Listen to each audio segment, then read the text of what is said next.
Hi everyone! Sa video ito ay sasagutin natin yung isa sa katanungan ng ating mga viewers. Comment niya is napalitan niya na yung PIN. Pwede na ba siyang maglagay ng laman sa card? Ano ba mag-activate sa online nila?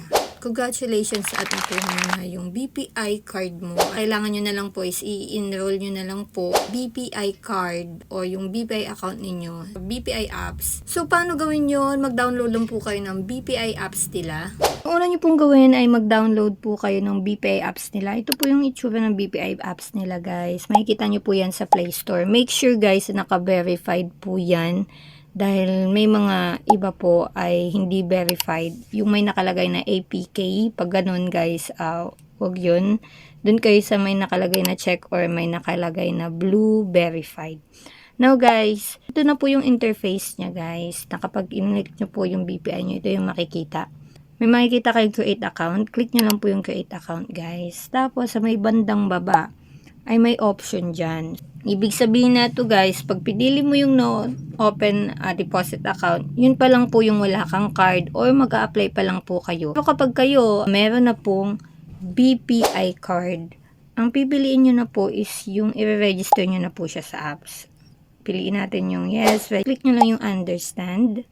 Tapos guys, meron kayong option dito. So, hindi lang po deposit account yung pwede nyo po siyang enroll doon sa BPI account. Pwede din po yung credit card at yung loan application. Click natin yung deposit account.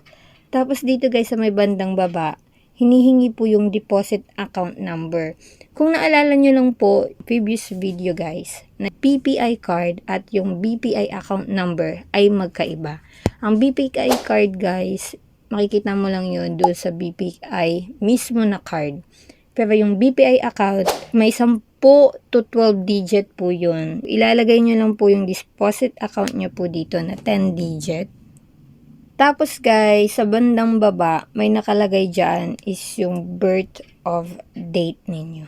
Sagutan nyo lang po yung simple math question po nila. Ayan, 13.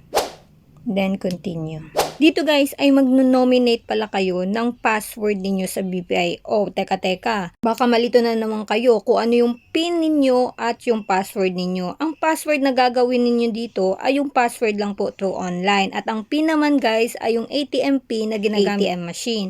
So magkaiba yun guys ha.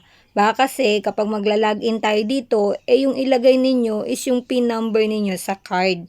Hindi po yun. Yung gagawin natin dito is yung PIN ninyo o yung password ninyo na gagamitin sa pag-login dito sa BPI apps through online. Next naman guys ay ilalagay ninyo yung active na email address ninyo guys at i-confirm nyo siya sa pangalawa po. Hindi nyo naman na kailangan na ilagay kung saan ninyo nalaman ang BPI apps.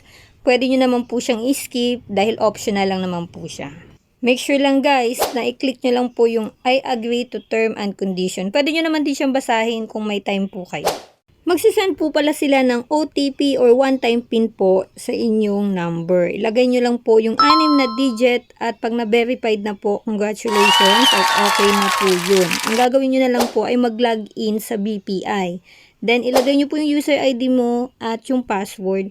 Then, tada! Ito na po yung makikita ninyo na interface sa BPI. Sa my account, guys, ay doon yung makikita yung lahat ng savings account ninyo, mapa-credit card, mapa-loan, at personal loan. Sa Move Money naman, guys, ay doon yung makikita yung transfer money, pay bills, load e-wallet, load prepaid, at yung mga bills ng Meralco. Pero hindi po lahat ay nandito. Optional lang po kasi yung mga partnership nila. Sa may product naman guys, ay dun yung makikita kung gusto nyo pang mag-open ng savings account, mag-open ng time deposit, open ng investment, apply for credit card, apply for housing loan, apply for auto loan, at mga insurance at iba pa. At sa more naman guys, ay dun yung makikita yung mga services, transaction, at card management po ninyo. Nandito din po yung foreign exchange, settings, at contact support niyo. Sana nakatulong ang video to. Kung nakatulong man ang video to, please give me a like and please don't forget to subscribe para sa tuloy-tuloy na panonood ng mga informative video na kagaya neto. This is Yanch and see you to my next video. Bye-bye.